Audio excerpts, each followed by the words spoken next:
जय भीम नमो बुद्धाय साथियों। नेटवर्क नहीं था, इस वजह से 10 बजे से थोड़ा विलम्ब हो गया। कल हम लोग और परसों 2 दिन से जो बात कर रहे हैं कि साहब कांशीराम और बाबा साहब ने जो बार बार जोर दिया कि राजनीतिक स्वतंत्रता ही आपके दुखों से मुक्ति दिला सकती है, लेकिन इसके साथ ही साथ सामाजिक कार्यक्रमों पे भी, सामाजिक एकता पे भी मान्यवर साहब ने जो जोर दिया कि बिना सामाजिक एकता के आप कोई भी सत्ता हासिल नहीं कर पाओगे, और कर भी लेते हो तो भी वो बहुत देर तक टिकाऊ नहीं होगी। लेकिन मैं आज देख रही थी, ये पुस्तक एमएल परिहार जी की लिखी हुई है। मुझे बहुत अच्छी लगी। वैसे तो काफ़ी पहले ख़रीदी थी, पढ़ चुकी थी, लेकिन आज फिर सुबह इसको पढ़ रही थी। तो इस पुस्तक को मुझे लगता है कि सभी भोजन साथियों को पढ़ना चाहिए, क्योंकि इनके बुक पढ़ने से ये चीज़ दिमाग में आई कि केवल राजनीतिक स्वतंत्रता या राजनीतिक लोकतंत्र या सामाजिक एकता को आप तब तक सुदृढ़ नहीं रख पाओगे जब तक आप आर्थिक रूप से स्वतंत्र नहीं हो। आपको आर्थिक रूप से स्वतंत्रता ही आप एक दूसरे के साथ उठने बैठने, जो हम लोगों ने अपने समाज में ही, मान्यवर साहब ने अपने चमचा युग में इस बात को लिखा भी है कि हम लोगों ने कैटेगराइज कर दिया है, और ये कैटेगराइज कास्ट सिस्टम से ऊपर क्लास सिस्टम वाला हो गया है। मतलब कास्ट के अंदर क्लास सिस्टम जो है कि आईएएस का बेटा बेटी जो आईएएस के बेटे बेटी से ही शादी करते हैं, मतलब आईएएस ही होगा तो उसी से शादी करेंगे। वैसे ही जो लोअर रैंक है पीसीएस है तो वो अपनी रेंज में या अपने से थोड़ा ऊपर खोजते हैं, और फिर जो डॉक्टर है फिर वो डॉक्टर लड़की ही खोजता है, जो टीचर है वो आजकल टीचर ही लड़का लड़की खोज रहे हैं। इस तरीके से जो क्लास सिस्टम चालू कर दिया हम लोगों ने कास्ट में। पहले जब हम लोग छोटे छोटे थे तो हम लोग देखते थे कि सब आपस में शादी करते थे, कोई उसमें क्लास का बैरियर नहीं था कि आईएएस है तो आईएएस से ही शादी करेगा। और फिर इन लोगों ने एक अलग ऑरा बना लिया, एक अपना सिस्टम बना लिया, उससे ये बाहर नहीं निकल रहे। तो ये जो समाज में ऊंच नीच हम लोगों ने कास्ट सिस्टम के बाद जो अपने क्लास में जो ऊंच नीच बना लिया है, इसको मिटाने के लिए बहुत ज़रूरी है आर्थिक रूप से अगर हम स्वतंत्र हो जाएं तो। क्योंकि ये ज़रूरी नहीं है कि एक परिवार में सभी लोग जो है अधिकारी हो जाए, एक परिवार में सभी लोग सरकारी नौकरी पा जाएं। अगर एक आध सरकारी नौकरी पा भी जाते हैं तो भी उनके परिवार के बाकी लोग वैसे ही गरीबी वाला जीवन जीते हैं जैसे कि वो पहले जीते आते हैं। जो नौकरी पाता है केवल अपने परिवार को लेकर के जो है अलग हो जाता है, या शहर में चला जाता है, या दूर चला जाता है। तो इस तरीके से जो समस्या है वो जस की तस रह जाती है। तो ऐसे में हमारे लिए ये बहुत महत्वपूर्ण है कि अगर हम आर्थिक रूप से निर्भर हो, यानी कि हम केवल नौकरियों के ऊपर रिलाई ना करें, जैसा सरकार की मंशा भी चल रही है, प्राइवेटाइजेशन का दौर चल रहा है, और इस लॉकडाउन में बहुत सारे प्राइवेट कर्मचारियों ने अपनी नौकरी खोई। यहाँ पे मैं एक चीज़ और कोट करूँगी कि जिस तरीके से प्राइवेटाइजेशन चल रहा है, नौकरियाँ समाप्त की जा रही है, ऐसे में अगर आप स्वावलंबी हैं, आप अपना छोटा मोटा बिजनेस कर रहे हैं, तो आप थोड़ा सक्सेसफुल हो सकते हैं। जबकि इस लॉकडाउन ने उन छोटे बिजनेस करने वालों के भी कमर तोड़ करके रख दी। लेकिन इसके बावजूद हम ये मान के चलते हैं कि इस टाइप के लॉकडाउन भविष्य में नहीं होंगे, जब तक कोई बहुत बड़ी जो है फाइनेंशियल इमरजेंसी की स्टेट ना हो, कोई कंडीशन ना हो अपने भारतवर्ष में। तो इस प्रकार अगर हम छोटा छोटा बिजनेस करते हैं और उसमें कोई हेजिटेशन नहीं रखते हैं, तो हम बहुत तेज़ी से जो है अपने आप को आगे बढ़ा सकते हैं, अपना मान सम्मान जो है बढ़ा सकते हैं। क्योंकि एक छोटा सा उदाहरण जो एमएल परिहार जी ने दिया है कि जो चर्मकार जाति थी, यानी चमार जाटव, तो ये जातियों ने क्या किया है कि इन्हें आंदोलन से बहुत लाभ भी हुआ, और इसके अलावा जैसे इन्होंने अपने आप को श्रेष्ठ मानना शुरू कर दिया। और फिर क्या हुआ, ये जो पेशा था, जो हमारा वंशानुगत पेशा था, चमड़ा छुड़ाना, चमड़ा रंगना और उसके बाद जूते बनाना, हमारी ये बहुत बारीक काम था, बहुत मेहनत वाला काम था। क्योंकि ये मूर्ख बनाने वाला तो है नहीं कि कोई किताब पढ़ लिया और जा करके बाँच के चले आए संस्कृत में या किसी भाषा में, हाँ, फिर आदमी जनता उसका जो है अर्थ नहीं जानती है। तो ये कोई मूर्ख बनाने वाला बिजनेस तो था नहीं, ये तो काम ऐसा था जो बहुत बारीकी जो है डिमांड करता था, बहुत बारीकी चाहिए इस काम को करने में। तो वो बारीक काम करता था, अपने प्रोफेशन में बहुत ज़्यादा एफिशिएंट था। लेकिन उसने इसी प्रोफेशन को समय जैसे जैसे बीतता गया, डेवलपमेंट जैसे जैसे होता गया, सोसाइटीज़ का, इंडस्ट्रीज़ बढ़ती गई, वैसे वैसे ही अपने पुश्तैनी धंधे से दूर हो गया। अब वो पुश्तैनी धंधे से दूर हो गया, लेकिन जूते पहनने तो हमने बंद नहीं किए, चप्पलें पहनने तो हमने बंद नहीं की। लेकिन अब आप देखोगे तो बड़े बड़े शोरूम खुल गए, रिलायंस के शोरूम, जूता का शोरूम खुला हुआ है, बाटा का जूता का शोरूम खुला हुआ, खादिम का बड़ा शोरूम खुला हुआ। लेकिन इन सब के ओनर्स अगर आप देखेंगे तो वो वर्ग है जिसको बनिया क्लास बोलते हैं, जिसको कि जो समझ लीजिए एक तरीके से जो बिजनेसमैन है, बिजनेस क्लास है, उसने इस पे आधिपत्य जमा लिया। अब वो जूता बेच रहे हैं, शोरूम में एसी लगा के वो जूता बेच रहे हैं, लेकिन जूता कहीं बन तो रहा होगा ना, वो जूता कहाँ बन रहा है। अब आप जो अपना पुश्तैनी धंधा छोड़े थे, जब आपके पास कोई नौकरी है, कुछ भी नहीं रही, तो आप ही के समाज का जो गरीब तबका है वो मजदूर बन करके रह गया। काम वही बारीकी का है, काम सब कुछ वही है, लेकिन आप अपने बिजनेस में एकदम श्रेष्ठ नहीं बन पाए। आपने उस काम को हे दृष्टि से देख करके उसको छोड़ दिया और अब आप केवल मजदूर बन के रह गए। वहीं दूसरी तरफ जो व्यक्ति इसको हे समझता था, मरे हुए पशु के बीच में रहना, मरे हुए पशु की खाल उतारना, मरे हुए पशु का जो है काम करना, आज वो एसी का शोरूम लगा करके वो जूता बेच रहा है। ये कितनी बड़ी बात है, ये सोच है, इसको आइडिया बोलते। कहते हैं ना, एक आइडिया जो बदल दे आपकी दुनिया। यही सारे आइडियाज़ इनको स्ट्राइक किए और इन्होंने अपनी दुनिया बदल ली। और धीरे धीरे करके देखिए, पूंजीपतियों ने अपना पूरा आधिपत्य न केवल देश की इकोनॉमी पे किया, इसके अलावा देश की राजनीति पे भी अपना आधिपत्य जमा लिया। प्रेशर ग्रुप्स क्रिएट किए जाते हैं। प्रेशर ग्रुप्स का मतलब होता है दबाव समूह। दबाव समूह हम लोग सोशियोलॉजी में पढ़ते थे। दबाव समूह का जैसे छोटे बच्चे, एग्जाम्पल घर के परिवार का ले लीजिए आप। छोटा बच्चा होता है घर में, वो मम्मी पापा से ज़िद कर लेता, नहीं मुझे चॉकलेट चाहिए, मुझे चॉकलेट चाहिए। तो चॉकलेट नहीं देंगे तो फिर क्या, हम नाराज़ हो जाएंगे। तो मम्मी ने, अच्छा नाराज़ नहीं हो, गुस्सा हो जाएंगे, गुस्सा नहीं हो, अच्छा हम चॉकलेट ले आएंगे।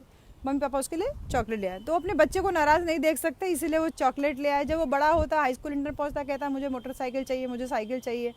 तो ये दबाव जो बचपन से जो हम लोग फैमिली में देखते हैं, ये छोटा सा उदाहरण है, इसको बड़े रूप में देखिएगा तो वैसे ही राजनीति में दबाव समूह हमेशा काम करते हैं। और जिनके पास आर्थिक निर्भरता जिनकी नहीं होती है किसी और पे, वो पूरी तरीके से इकोनॉमी को अपने कंट्रोल में किए रहते हैं और अपने हिसाब से प्रत्येक राजनीतिक, सामाजिक, आर्थिक हर गतिविधि को अपने हिसाब से कंट्रोल करते हैं और उसको चलाते रहते हैं। तो इसलिए आपको अपने हुनर को वापस पहचानना है। और आपको एक बात को जान करके बहुत आश्चर्य भी होगा, मुझे 2017 में लंदन जाने का मौका मिला। वहाँ पे मैं शेक्सपियर के घर गई, क्योंकि मैं जहाँ पे रुकी हुई थी वहाँ से उनका ज़्यादा डिस्टेंस नहीं था, लेकिन मैंने कहा मुझे वहाँ पे ये चीज़ देखनी है। तो लेके गए वो मुझे स्टैनफोर्ड, और मुझे बहुत आश्चर्य हुआ अंदर जाके देख करके कि शेक्सपियर के पिताजी वो जो कॉबलर, वो जूता काटने का काम करते थे। तो उनका वो जो भी बोलते होंगे उसको, जूते काटने वाला जो इंस्ट्रूमेंट होता है, जो कॉबलर्स के पास, जो मोचीलों के पास जो इंस्ट्रूमेंट होता है, वो बिल्कुल वैसा का वैसा रखा हुआ है। उन्होंने उसको एकदम प्रिजर्व करके रखा हुआ है। जिस चमड़े को वो बनाते थे, वो चमड़ा भी ऐसे से लटका के रखा है, और जैसे वो जूता सिलते थे, गांठते थे, वो सब भी वैसा का वैसा रखा है। तब मुझे लगा कि शेक्सपियर जैसा जो बहुत बड़ा जो है ड्रामेटिस्ट हुआ है, वो उसके फादर कॉबलर थे। अब देखिए कि कॉबलर थे, यानी वो बारीक काम करने की क्षमता थी, और इसी वजह से उनके बेटे के अंदर वैसी ही बारीकियां आई, और वो बारीकी से समाज को, देश को देख पाए, और देखते देखते उन्होंने कितने सारे ड्रामास कंपोज किए। तो ये आप अपने हुनर को पहचानने की बात है। क्योंकि एक चीज़ और ध्यान रखिएगा कि जैसे आईएएस होता है, आईएएस का बेटा यानी कलेक्टर का बेटा कलेक्टर नहीं कहलाता है। कलेक्टर का बेटा जब मेहनत करेगा, पढ़ाई करेगा, आईएएस में सिलेक्ट होगा, तब वो कलेक्टर कहलाएगा। लेकिन अगर आप पूंजीपति होते हो, बिजनेस करते हो, तो कोई भी छोटी बड़ी दुकान अगर, तो सेठ का बेटा हमेशा सेठ कहलाता है। तो आपको थोड़ा सा जो है इस दिशा में सोचना चाहिए आप भी, कि आप जो पैसा बचा रहे हो, स्पेशली जो नौकरी पेशा लोग हैं, आप लोगों से तो मेरी बहुत शिकायत रहती है। मैं अपने घर वालों से भी शिकायत करती हूँ, मेरे परिवार में भी 2-3 लोग नौकरी पेशा हैं, कि आप नौकरी करके केवल लोन लेके मकान बनाते हो, फिर बच्चों की शादी करते हो, और उसमें इतना पॉम्प एंड शो करते हो कि बड़े बड़े क्लब्स में शादी कर रहे हो, होटल्स में शादी कर रहे हो। किसके लिए दिखावा कर रहे हो?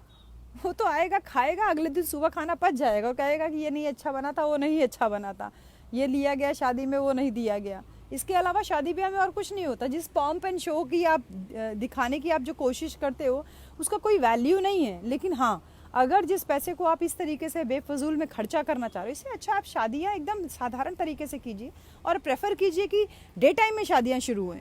दिन की शादी होगी तो आपकी शादी का खर्चा वैसे ही आधा हो जाएगा, ना आपको टेंट की ज़रूरत पड़ेगी, ना आपको लाइट की ज़रूरत पड़ेगी। और मेजॉरिटी खर्चा हम लोगों का जो शादी में जो गेस्ट हाउस बुक कराते हैं या कोई भी होता है, उसमें सबसे बड़ा खर्चा इसी चीज़ का आता है।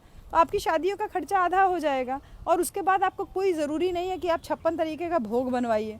आप 2 से 3 से 4 आइटम 5 आइटम में भी आप शादी बहुत आराम से करा सकते हो। तो जो पैसा आप इस तरीके से फिजूल खर्ची में इन्वेस्ट करते हो, मकान बना लिया, दूसरा मंजिल बनना चाहिए, नीचे टाइल्स भी लगनी चाहिए, सब लगना चाहिए। अब उस मकान को और भव्य बनाने में और लग्जूरियस बनाने में और दिखावा करने में कि देखिए मेरे पास इतनी दौलत है, मैंने अपना घर इतने करोड़ का बनवाया, ऐसा बनवाया, वैसा बनवाया, ये जो आप दिखावा करते हो इससे कोई फ़ायदा नहीं है। बल्कि उस पैसे को आप बचाइए और बचा करके कोई भी छोटा बिजनेस, जो पढ़ा लिखा तबका है, जो नौकरी पेशा तबका है, आप छोटा स्कूल खोल दीजिए, नहीं तो कोई एक ऐसा बिजनेस स्टैब्लिश कीजिए जो आपके परिवार का या आस पड़ोस का जो कमज़ोर व्यक्ति है उसको एम्प्लॉयमेंट दीजिए और कहिए कि तुम नौकरी करो, चलो मैं तुमको बिजनेस करवा रहा हूँ। तो इस तरीके से अकेला एक आदमी बिजनेस नहीं करेगा, उसके साथ 3-4 लोग जो है ऑक्यूपाइड रहेंगे। लेकिन अगर आप केवल अपने पैसे को केवल दिखावे में खर्चा करते हो, मकान बनाने में खर्चा करते हो, घर परिवार के लोगों को ये जो है सेट करने में, शादियां करने में करते हो, तो फिर आप कैसे काम करोगे। आप गांव में देखते हैं कि बहुत लोगों में परिवर्तन काफ़ी आया है। छोटा छोटा काम, मेरा एक साथी है हम लोगों का मऊ का, क्या नाम है उसका, वो जो चाउमीन का ठेला लगाता है, मुझे नाम अभी नहीं याद आ रहा, मैं नाम बताऊंगी आपको। वो उसके गांव का नाम भी मुझे याद है, मोहम्मदाबाद गोहना में है। वो हमारा एक साथी है। और जब हमने 2016 में आजमगढ़ में काम किया था, तो उसके बाद फिर पूरी छुट्टियां गर्मियों के काम किया। उसके बाद फिर हमने एक बहुजन महासम्मेलन किया था 2016 में आजमगढ़ में। और वहाँ पर वो बंदा, वो ऑटो चला रहा था उस समय, और ऑटो से अपने गांव से उसने कम से कम 10 चक्कर लगाए होंगे कि चलो ठीक है, पैसा नहीं है हमारे पास तो हम गाड़ियाँ नहीं कर सकते, लेकिन मैं अपनी गाड़ी लेके तो दौड़ सकता हूँ ना। अपनी गाड़ी में अपना तेल डला करके वो 10 बार अपने गांव की तरफ से लोगों को ले करके कार्यक्रम में आया था। तो ऐसा जज्बा जब जिसके व्यक्ति के अंदर हो, और उसने एक जैसे जो भी को बिजनेस को वो चलाता रहता, जब जिसमें काम में हाथ लगा देता, शुरू किया चाउमीन का ठेला लगाने का। तो चाउमीन का ठेला लगा रहा तो उससे कोई उसकी जाति तो पूछ नहीं रहा है, लेकिन हाँ उसकी खास बात थी कि उसके चाउमीन के ठेले पे जो लोगों को पता था वो लोग जय भीम अगर करते थे तो जय भीम करने वालों को वो फ्री में चाउमीन खिलाता था। तो जज्बा देखिए, ये कि मेरा कहने का मतलब है कि अगर आपको ऐसा लगता है कि आप गांव में रह के कुछ नहीं कर सकते तो छोटा छोटा बिजनेस आप कर सकते हो। चाहे आप गन्ने का जूस निकालने वाला जो है एक छोटा सा ठेला लगा सकते हो, या आप कोई शॉप खोल सकते हो आपके पास अगर ज़मीन है तो, या आप ज़मीन बेच करके आप एक कोई नौकरी करने की प्लानिंग कर रहे हो कि नौकरी में हम घूस दे देंगे, 3 लाख 4 लाख 5 लाख रुपए सफाई कर्मचारी हो जाएंगे। जो पैसा घूस दे के सफाई कर्मचारी जैसे काम के लिए आप इन्वेस्ट करने की प्लानिंग कर रहे हो, उस पैसे से आप क्यों नहीं कोई एक बिजनेस इस्टेब्लिश करने के लिए सोचते हो भाई। वहाँ पे तो कोई आपकी जाति लगा के नहीं रखा, आप एकदम साधारण सा नाम रख करके अपना बिजनेस स्टैब्लिश कीजिए। क्योंकि देखिए इकोनॉमी पे जब तक आप कब्जा नहीं करोगे, आपको धीरे धीरे खोखला किया जा रहा है। और अगर दिन रात जो है बहुत सारे प्रोग्राम्स हो रहे हैं हम लोगों के बहुजन समाज की जागृति के लिए, तो मैं अब आप लोगों से कहूँगी कि जागृति के कार्यक्रम चल रहे हैं बहुत अच्छे, लेकिन वही पुराना जो सत्संग चलता चला आ रहा, आर्य बाहर से आए थे, ऐसा हुआ, उन्होंने हमें गुलाम बना लिया, वर्ण व्यवस्था, जाति व्यवस्था, जो लोग ये सत्संग करते हैं इस टाइप का कि बस पुराने ज़माने की बात ही करते नहीं, अरे हमको इससे आगे भी तो ले जाइए, अभी तो आगे भी तो बताइए कि इसके बाद हम क्या करें। केवल पुरानी पुरानी बातें करके कब तक हम लोगों का मन बहलाते रहेंगे, कब तक हम लोगों को खाली जो दिमाग में कचड़ा भरते रहेंगे। इससे भी हमें इस कचड़े को तो बाहर निकालना ही निकालना है, लेकिन इसके साथ साथ हमें आगे का विजन भी होना हमारे लिए बहुत ज़रूरी है। और इसीलिए मैं अनुरोध करूंगी कि जितने भी हमारे बहुजन समाज के मिशनरी कार्यकर्ता हैं वो सब अपनी अपनी बातों में इस बात पे ज़रूर फोकस दीजिए कि हम लोग किस तरीके से आर्थिक रूप से अपने ऊपर निर्भर हो सकते हैं, किस तरीके से स्वावलंबी बन सकते हैं, किस तरीके से हम छोटा छोटा बिजनेस स्टार्ट कर सकते हैं। चाहे वो कोई भी चाहे चाय की शॉप खोल लीजिए, चाहे आप किराना की शॉप खोल लीजिए। हम BHU में देखते हैं कि हम लोगों की एक मैं मतलब क्रिटिसाइज़ नहीं कर रही हूँ, लेकिन मैंने कॉलोनी देखी हुई है जहाँ पे ज़्यादातर कम्युनिटी के लोग रहते हैं, SC BC माइनॉरिटी के लोग रहते हैं, और उसके बीच में बहुत चलती है वो दुकान एक बनिया की है, किराना शॉप है, और वो आटा नमक दाल चावल तो हर किसी के घर में जाता है ना कहीं से तो आप खरीदते ही है ना। उतने सारे लोगों की बीच में वो अकेला एक बनिया दुकान चला लेता है और सब उसके यहाँ से दुकान से सामान लेते हैं। ये काम आप अपने गांव में खुद क्यों नहीं शुरू करते हो? छोटी सी पूंजी से शुरू कीजिए, 4,000 5,000 से शुरू कीजिए, पहले थोड़ा थोड़ा ला करके रखिए, बिस्कुट नमकीन रखना शुरू कीजिए, टॉफ़ी रखना शुरू कीजिए, उसके बाद धीरे धीरे उसी पूंजी से आप मल्टीप्लाई कीजिए और काम कीजिए। मेरे घर के सामने भी एक दुकान है, विशाल करके नाम है लड़के का, उसने ऐसे ही शुरू किया था। उसके आंखों का पावर इतना ज़्यादा था, उसकी माँ नौकरी करती थी, पापा की जगह नौकरी मिली थी उसकी माँ को, तो उसकी माँ को पता था कि मेरा बेटा ज़्यादा पढ़ लिख नहीं पाएगा। तो उसकी माँ ने आज से कितने साल पहले, मुझे लगता है 20 साल पहले ही, अपने लड़के के बारे में जानिए, वो उस समय रहा होगा 15-15 साल का, तभी से उसको लगा दिया कि तुम ये दुकान खोल दे रही हो तो अपनी दुकान चलाओ। अब वो इतना मोटा मोटा चश्मा लगाया तो उसको बहुत ज़्यादा दिखता भी नहीं था, लड़के लोग मजाक मजाक में उसको इधर उधर करके और उसके दुकान से सामान भी उठा लेते थे, खा लेते थे। लेकिन वो लगातार बच्चा लगातार काम करता रहा और आज उसकी ये कंडीशन है कि वो थोक का व्यापारी बना हुआ है। थोक का व्यापारी बना हुआ है। पूरे आसपास के मोहल्ले के सारे जो छोटे छोटे दुकानदार हैं वो सब उसके यहाँ से बिजनेस करते हैं, उसके यहाँ से सामान लेकर के जाते हैं। तो इस तरीके से आप किराना शॉप खोल सकते हो, आप कोई रेस्टोरेंट खोल सकते हो, क्योंकि इन सब जगह पे जाति वगैरह कोई मैटर नहीं करती। और अब हम लोगों ने जिस तरीके से लॉकडाउन का फेज देखा, उसमें हम लोगों ने एक चीज़ ये देखी कि 2 शॉप्स नहीं बंद हुई, एक तो किराना की शॉप और दूसरी मेडिकल शॉप। तो अगर आप छोटा मोटा कोई मेडिकल का प्रोफेशनल कोर्स कर सकते हो, चाहे डी फार्मा का कोर्स है या कोई भी ऐसा जो है मेडिकल प्रोफेशन जिसमें कि आप कभी भी मंदी नहीं रहेगी, क्योंकि मेडिकल जो है ना एक बहुत बड़ा प्रोफेशन है, बहुत बड़ा प्रोफेशन है। एक बहुत बड़ी जो है, एक समझ लीजिए कि एक एजेंसी लगाई गई है कि आपको बताया जाता है, अच्छा आपको डायबिटीज़ हो सकता है, आपको ब्लड प्रेशर हो सकता है। तो पता चला अब गांव में भी लोगों को डायबिटीज़ होने लगा है, ब्लड प्रेशर की शिकायत होने लगी। पहले उन्हें ये सब बीमारियां नहीं होती थी, लेकिन अब जांच कर दी, अब जांच वाले ने जांच करके लिख दिया कि आपको शुगर है, फिर आप ज़िंदगी भर शुगर की दवा खाते रहो, परहेज़ करते रहो। ये तो एक बहुत बड़ा बिजनेस मेडिकल फील्ड भी है, जिसमें मल्टीपल आपको चॉइसेस हैं। आप उसमें मतलब ईदर ऑफ दी कोर्सेज आप कर सकते हैं, उसमें बहुत सारी चॉइसेस रहती हैं। तो आप ये बात को समझिए कि आप बीमार पड़ते हो तो दुकान पे जाते हो दवा खरीदने के लिए, आप बाल रखे हो, आप बाल कटाने जाते होगे ना, किसी के यहाँ नाई के यहाँ बाल कटाने जाते हो, आप ब्यूटी पार्लर लेडीज़ जाती हैं, हाँ, फेशियल कराने के लिए, थ्रेडिंग कराने के लिए, मेकअप कराने के लिए आप ब्यूटी पार्लर जाते हो, और चाउमीन खाने कहीं जाते हो, रेस्टोरेंट में चाय पीने जाते हो, जिम जाते हो, यहाँ तक कि आप जो है अगर रास्ते में आपको पानी का गोलगप्पा खाने का मन किया तो आप गोलगप्पा भी खाते हो। लेकिन सब जगह क्या आपको फ्री में मिलता है? नहीं मेरे साथियों, फ्री में नहीं मिलता। आप गोलगप्पा खाओगे तो वो बोलेगा 5 रुपए का 2 गोलगप्पा, 5 रुपए का 5 गोलगप्पा।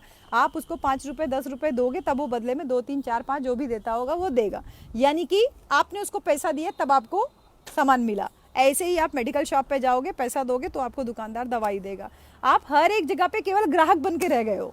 आप ओनर बनने के लिए क्यों नहीं सोचते हो? ये आपका काम है। आप तो हुनरमंद हो, आप हुनरमंद कौम हो। आपने अपने खून पसीने से इस देश को सींचा है, इस मिट्टी को सींचा है। इस देश को बनाने में सबसे ज़्यादा काम एससी और बीसी के लोगों ने किया है, माइनॉरिटी के लोगों ने किया है। देखिए ताजमहल ऐसे बन के नहीं खड़ा हुआ है, कुतुब मीनार ऐसे ही बन के नहीं खड़ा हुआ है, हाँ, लाल किला ऐसे ही बन के नहीं खड़ा हुआ है, हमारा सांची स्तूप ऐसे ही बन के नहीं खड़ा हुआ है, सारनाथ में इतने सारे स्तंभ है ये ऐसे ही नहीं खड़े हुए हैं, लखनऊ और ग्रेटर नोएडा में जो बड़े बड़े ऐतिहासिक इमारतें हैं ऐसे थोड़ी बने। ये उन्हीं हुनरमंद हाथों का कमाल है। तो कोई भी काम छोटा नहीं होता है। आप अपने आप को मजदूर मत समझिए, आप ये मान के चलिए कि मैं स्वावलंबी हूँ, मैं किसी के ऊपर निर्भर नहीं हूँ, मैं अपना छोटा बिजनेस चला रहा हूँ और उस बिजनेस का मैं मालिक हूँ। क्योंकि ये देखिए कि मैंने देखा है सरदार लोग कभी भीख नहीं मांगते। जो पंजाबी लोग होते हैं सरदार, जो पगड़ी लगाते हैं, वो कभी भीख नहीं मांगते। वो इसी वजह से, क्योंकि उन्होंने हर एक छोटे से लेकर के बड़े काम, कभी किसी काम को उन्होंने छोटा माना ही नहीं। 4-5 सरदार मिलकर के एक सरदार को खड़ा कर देते हैं, उसका बिजनेस स्टैब्लिश कर देते हैं। आपको सरदार ऑटो ड्राइव करते हुए मिल जाएंगे, आपको सरदार जूता पॉलिश करते हुए मिल जाएंगे, आपको सरदार जूते की दुकान चलाते हुए मिल जाएंगे, सब्जी की दुकान चलाते हुए मिल जाएंगे, फल की दुकान चलाते हुए मिल जाएंगे, रेस्टोरेंट चलाते हुए मिल जाएंगे, मेडिकल शॉप चलाते हुए मिल जाएंगे। यहाँ तक कि जो सरदार बाल खुद नहीं छीलते हैं वो आपको नाई का काम भी करते हुए दिख जाएंगे। तो वो उनके अंदर इंडस्ट्री, क्योंकि भारत पाकिस्तान का जब विभाजन हुआ तो उनके पास कोई चॉइस नहीं थी, उनका घर छूट गया। बहुत सारे अपने बहुजन समाज के लोग भी थे, और भी सरदार लोग थे, सिख लोग थे, माइनॉरिटी लोग थे। क्या कभी किसी मुसलमान को आपने देखा है कि वो कह दे कि मैं ये काम नहीं करूंगा, ये बहुत नीचा काम है? साइकिल का पंक्चर जोड़ने से लेकर के मिसाइल बनाने तक का काम जो है मुसलमान बहुत तत्परता से करने के लिए तैयार रहता है। तो फिर हमारे बहुजन समाज के लोगों में, आप लोगों में क्या कोई अलग से सुरखाप के पंख लगे हुए हैं क्या कि जो आप बिजनेस नहीं कर सकते हो, या आप किसी बिजनेस को छोटा मानते हो? तो मेरे साथियों, थोड़ा सा प्रेरणा लीजिए अपने आसपास के साथी लोग, जो हमारे मुसलमान साथी लोग हैं, जो हमारे सिख साथी लोग हैं, जिन लोगों ने किस तरीके से छोटे छोटे काम करके जो यहाँ तक पहुँचे हैं। और स्पेशली बिजनेस क्लास से मेरी अपील है कि जो फेज़ चल रहा है उस फेज़ में आप अगर बैंक में बैलेंस इकट्ठा कर रहे हो, सोना इकट्ठा कर रहे हो, रुपया इकट्ठा कर रहे हो, तो ऐसा समय आएगा कि बैंक कोलैप्स कर जाएंगे, आपका सारा पैसा धरा का धरा रह जाएगा। दूसरा, आप 50 जगह पे प्लॉट खरीद रहे हो, ज़मीन खरीद रहे हो, वो आपकी बेनामी संपत्ति में कब काउंट हो जाएगा आपको पता भी नहीं चलेगा। सब सरकार अधिग्रहित कर लेगी। अगर बोल दिया उसने कि सरकारी कर्मचारियों के पास 2 से ज़्यादा प्लॉट नहीं रह सकते, फिर आप क्या करोगे? आपकी वो सारी संपत्ति जो आपने इतना पैसा रुपया जोड़ करके खरीदी है और खरीद करके वो वापस गवर्नमेंट के होल्ड में चली जाएगी। इससे बेहतर है कि आप अपना बिजनेस इस्टेब्लिश करना शुरू कीजिए, जिससे कि आप और लोगों को एम्प्लॉयमेंट दे दीजिए। आपके पास नौकरी है, आपके पास सैलरी है, और सैलरी के बाद आपके पास तो पेंशन है, लेकिन उस पेंशन को केवल अपने परिवार तक सीमित मत रखिए, अपने लोगों तक उसका लाभ जो है पहुंचाइए। और स्पेशली जो जाटव कम्युनिटी है, ये समझ लीजिए कि साहब कहते थे ना, जूती खा चमार, जूती मार चमार, जूती चाट चमार, जो साहब ने 4 कैटेगरी चमारों की बताई हुई है। अब आपको तय करना है कि आप उन 4 कैटेगरीज में से किस कैटेगरी में अपने आप को फिट करना चाहते हो। जूती गांठने वाला चमार तो हमारा पुश्तैनी धंधा था, वो पुश्तैनी धंधा तो आपने छोड़ दिया। अब आप केवल मजदूर बन के रह गए, उनकी फैक्ट्रीज में काम करते हो। नहीं तो कानपुर और आगरा तक के पूरी बेल्ट जो थी, पूरा एकदम होल्ड था, एक मतलब एकाधिकार था आपका। और अब देख लीजिए आपके पास कुछ भी नहीं है। तो मेरा अनुरोध है साथियों कि कुछ इंस्पिरेशन आप इस बुक से लीजिए। बुद्धम पब्लिकेशन की है ये, जयपुर से डॉक्टर ML परिहार जी की लिखी हुई है ये पुस्तक है। और एक अनुरोध और आप लोगों से करूँगी कि जिन लोगों की, क्योंकि हम लोग इस देश के मूल निवासी थे और बहुत सारे लोगों के पास अभी भी काफ़ी अच्छी संख्या में गांव देहात में ज़मीन है, मैं एक अनुरोध करूँगी कि आप लोगों में एक टेंडेंसी आ गई है अभी कि प्लॉटिंग चालू हो जाती है और आप अपनी ज़मीन बेच देते हो औने पौने दाम पे प्रॉपर्टी डीलर्स को। आप तो बेच दिए, आपने बीघे की ज़मीन जो है लाखों में बेच दिया, लेकिन उस लाखों से वो कितना करोड़ बना लेते हैं, क्या आपको पता है इस बात का? कैसे भी सरकमस्टांसेस हो जाएं, अपनी इस दारू पीने वाली आदत से निजात पाइए, और कैसे भी हालात क्यों ना हो, आप ये प्रण कीजिए कि आप ज़मीन नहीं बेचोगे। सड़क के किनारे की ज़मीन पे आप छोटा मोटा बिजनेस शुरू कीजिए, एकदम धड़ल्ले से चलेगा। स्पेशली रोड के किनारे वाली ज़मीन तो आप बिल्कुल भी मत बेचिए। आपको कितनी भी मजबूरी है, बेटी की शादी करनी, कुछ भी करना, आप जैसे तैसे करके आप करिए, लेकिन अपनी ज़मीन मत बेचिए। उस बेटी के नाम पे वो ज़मीन कर दीजिए, लेकिन ज़मीन बेच करके शादी मत कीजिए, क्योंकि भूमिहीन आप हो जाओगे। फिर आपको कैसा खाना पीना कैसे चलेगा, आपका काम कैसे चलेगा? आप छोटे छोटे बिजनेस स्टार्ट करके आप एक बहुत बड़े उद्योगपति हो सकते हो। आप ये इस बात को समझो। जिस दिन आप इस बात को समझ जाओगे, आप वैसे ही अपने जो है आर्थिक रूप से अपने ऊपर निर्भर हो जाओगे। आप कोई भी आपकी बात कोई भी मानने के लिए तैयार रहेगा। आपके यहाँ देखिए ना, मैंने देखा है बहुत सारे लोग जो बिजनेस करते हैं या बड़े लोग हो जाते हैं, उनके यहाँ बड़ी बड़ी जाति के लोग आते हैं और पैर छू छू करके जाते हैं, सिर्फ इसी वजह से ना कि वो उन्हें पता है ये it is money that matters, पैसा मैटर करता है और उनके लिए कुछ और मैटर नहीं करता है। इसलिए वो एक कहावत है ना, बाप बड़ा ना भैया, सबसे बड़ा रुपया। तो ऐसा नहीं है कि सबसे बड़ा रुपया, लेकिन हाँ, रुपया बाप और बेटे के बराबर हो सकता है, ये कह सकते हैं। उससे बड़ा तो नहीं हो सकता, लेकिन हाँ, रिश्तों को आगे तक चलाने में, क्योंकि आप संपन्न हैं तो आपके नात मात रिश्तेदार भी आपसे रिश्ता रखने में बहुत फ़ख्र महसूस करते हैं। और अगर आप गरीब हैं तो फिर वो ऐसे देख के कन्नी काटते हैं कि कहीं ऐसा ना हो कि किसी मदद के लिए वो आ गया हो। तो अब आपको तय करना है कि गांव देहात की ज़मीन जो आपकी सबसे बड़ी एसेट है, सबसे बड़ी संपत्ति है, उसको आपको बेचना नहीं है। मेरे पीछे, मैं जहाँ पे बैठी हुई हूँ, मेरे पीछे ही नीचे जो है बहुत सारे आदमी लोग बैठ के जुआ खेल रहे हैं। उन्होंने अपना एक काम, मैंने कल भी देखा था इनको, कल भी दिन में बैठ के, जो मुझे लगता है इनका रोज़ का काम होगा, डेली बैठ करके ये जुआ खेलते हैं पूरे ग्रुप में। इस समय से शुरू हो रहा है और शाम को 6 बजे जब मैं कल लाइव आई थी तब तक चल रहा था। तो क्या है ये, अपने समय का कितना दुरुपयोग कर रहे हैं ना, ये कितना क्रूशियल टाइम चल रहा है बहुजन समाज के लिए। इस काम को वो कहीं पे, इस समय को वो कहीं पे छोटा मोटा काम करके नहीं यूटिलाइज़ कर सकते। इनके घर की, परिवार की महिलाएं दिन रात जो है खेत में भी काम करती हैं, उसके बाद घर का भी काम करती हैं, और आप ये लोग क्या कर रहे हैं, बैठ करके आराम से गप सड़ाका मारा रहे हैं और बैठ के पत्ती खेल रहे हैं। तो अपने समय का आप खुद ही उपयोग कर सकते हैं, कोई आपको बहुत सद्बुद्धि नहीं दे सकता। लेकिन मैं आपसे यही विनती करूँगी कि मैं लगातार आप लोगों के बीच में सिर्फ इसी वजह से आ रही हूँ कि आप जो है अपने आप को स्वावलंबी बनाइए। आप रुपए पैसे के लिए किसी के ऊपर निर्भर मत रहिए। और मैं एक उदाहरण आपको और दूंगी। बनारस में हमारे कुछ सेल टैक्स या इनकम टैक्स के विभाग के कुछ कर्मचारी लोग थे, अधिकारी लोग थे। उन लोगों ने मिलकर ग्रुप फॉर्म किया, ग्रुप फॉर्म बन करके और पांडेपुर रोड पे बनारस में एक बहुत बड़ा बी मेगा मार्ट के नाम से, बी का मतलब भीम ही है लेकिन उसको उन्होंने शॉर्ट में रखा, जैसे आजकल V Mega Mart, Vishal Mega Mart चल रहा है, वैसे उन्होंने बी मेगा मार्ट के नाम से बहुत बड़ा 3 स्टोरी जो है शोरूम खोल रखा है। और उनके जो ओनर हैं उनसे मेरी मुलाकात हुई थी भंते जी के यहाँ पे सारनाथ में, और उन्होंने मुझे ये बात को बताया कि ज़्यादातर मेरे ग्राहक जो हैं वो अपर कास्ट हैं। उसका एक सबसे बड़ा रीज़न ये है कि दूसरी जगह पे जाते हैं तो वो क्वालिटी भी नहीं रखता है, ऊपर से सामान महंगा देता है। हम बहुत मिनिमम प्रॉफिट का मार्जिन रखते हैं और हमारे सामान की क्वालिटी एकदम परफेक्ट है, क्योंकि लोग हमारी जाति तो जान ही रहे हैं, इतनी बड़ी जगह पे ऐसा शोरूम हमने खोल रखा है। तो ऐसे में अगर हम क्वालिटी मेंटेन रखते हैं तो हमारे ग्राहक हमको बंधे रहेंगे, हमें छोड़ के नहीं जाएंगे। हाँ, तो मैं बात कर रही थी बी मेगा मार्ट की। तो इस तरह से बी मेगा मार्ट उन्होंने शुरू किया, और एक डिक्की नाम का संगठन है, दलित इंडस्ट्रियल चेंबर, उन्होंने जो है अपने पूरे इंडिया में जो है सब प्रदेशों में, सब जिलों में अपने ऑफिसेस स्थापित कर रखे हैं, अपनी ब्रांचेस खोल रखी हैं। जो भी दलित समाज का, बहुजन समाज का कोई व्यक्ति अगर बिज़नेस में आना चाहता है तो वो उसको सपोर्ट करते हैं। उनके यहाँ पे उनके छोटे छोटे वर्कशॉप्स भी लगती रहती हैं। तो ये आपको ध्यान में रखना है। और इसी के साथ में आप लोगों से फिर मुलाकात होगी। और एक अनुरोध और भी है कि जैसे मैंने बोला ना कि गांव में जब हम छोटी दुकान इस्टेब्लिश करें तो हम ये मान के चले कि हम कहीं ना कहीं से नमक तेल साबुन तो खरीद ही रहे हैं। तो कोशिश करिए कि वो नमक तेल साबुन आप अपने समाज की दुकान से खरीदिए।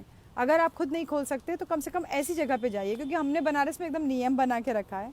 हमारा जो दुकान वाला है वो एकदम पेट है, ओबीसी बिरादरी का है, तो हम उसी के यहाँ ही सामान लें, चाहे हमारे पास ना रहे कोई बात नहीं, चीनी ख़त्म हो गई, चाय पत्ती ख़त्म हो गई, कोई टेंशन नहीं है, लेकिन हम सामान लेंगे तो हम वहीं से जाकर के सामान लेंगे। तो ये थोड़ा सा अपने मन में आप भी बैठा के रखिए। ये नहीं सोचिए कि मेरे पैसे से वो स्ट्रांग हो जाएगा, वो नहीं स्ट्रांग हो रहा, आप स्ट्रांग हो रहे हो।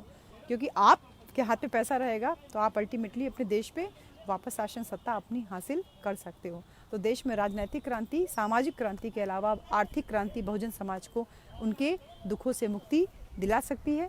सभी को पुनः जो है बहुत बहुत धन्यवाद। और मैं फिर से कहूँगी कि एमएल परिहार जी की ये दलितों बिजनेस की ओर बढ़ो, इस पुस्तक को आप लोग ज़रूर खरीदिए। एमएल परिहार जी का इसमें एड्रेस भी लिखा हुआ है पीछे, आप उनको जो है फ़ोन के द्वारा संपर्क कर सकते हैं, नहीं तो आप इसको क्लोज में देख सकते हैं, जूम करके आप एमएल परिहार जी से ये पुस्तक मंगा सकते हैं, आइडियाज़ ले सकते हैं। देखिए कितना बड़ी बात है, इतने बड़े पद से रिटायर होने के बावजूद इतना लगातार काम कर रहे हैं एमएल परिहार जी, और 17 पुस्तकें प्रकाशित कर चुके हैं। तो इनके दिमाग में केवल जज्बा यही है कि बहुजन समाज किस तरीके से जो है अपने पैरों पे खड़ा रहे, किसी के ऊपर निर्भर ना रहे। तो फिर से मुलाकात होगी शाम को सभी को 5 साढ़े 5 बजे के आसपास मैं फिर आप लोगों से मुलाकात करूँगी, क्योंकि यहाँ पे काफ़ी अच्छा नेटवर्क चल रहा है। तो फिर मुलाकात होगी सभी को। जय भीम, नमो बुद्धाय। आज एक बहुत महान क्रांतिकारी का जन्मदिन है, शाम को उनका जन्मदिन हम सब साथ में मनाएंगे, तो शाम को ही उनके बारे में बात करेंगे। सभी को जय भीम, नमो बुद्धाय।